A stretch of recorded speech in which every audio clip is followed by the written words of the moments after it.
வண்டி வந்துருச்சு. சரி புஷ்பக்கா, ஆ ஒத்தியில வரும்போதுன்னா என்ன பண்ணுவீங்க? யாரு நானா? அதான் ஃபோன் பேசிட்டு வருவேன். யாரோட? நானா தான் என் ஃபோனில் சும்மா பேசுகிற மாதிரி காற்றுல வச்சுக்கிட்டே வர்றது. அப்படி வந்துட்டா அப்படி வந்துட்டா அவருக்கு தெரியும். அப்பா ஆள் வர்றாங்களப்பா அப்படின்டா. நீங்கள் இந்த முக்கு விட நான் அந்த முக்கு மொனம் திரும்பினேன், காற்றுல வச்சுட்டேன். சீக்கிரம் வாங்க. ஆமாம் நான் இங்கே வந்துட்டேன். ஏன்னா இன்னமும் ஆள் வந்துக்கிட்டு இருக்கு. வாங்க வாங்க பிஞ்சிக்கு போகணும். அங்கேயும் ஆள் இருக்கு, ஆம்பளையில் வேலை பார்த்துக்கிட்டு இருக்கா அப்படின்னு.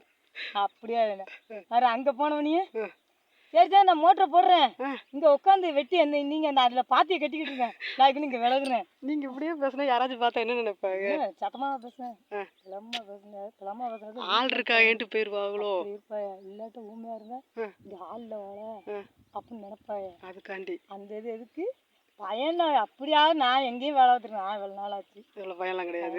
நான் அங்கேயும் ஏதோ கொய்யாப்பழம் வச்சேன், கொய்யாப்பழத்தில் ஒத்தையில் வேலை வைப்பேன், பயப்படாமல் ஒத்தையில் புள்ளி பிடிங்கிருக்கேன். என்னது இப்போ சொல்கிறா எல்லாம் அந்த அங்கே இருக்காங்க அந்த இதில் யாரும் இங்கேயும் நான் ஒரு நாள் பார்த்ததில்ல.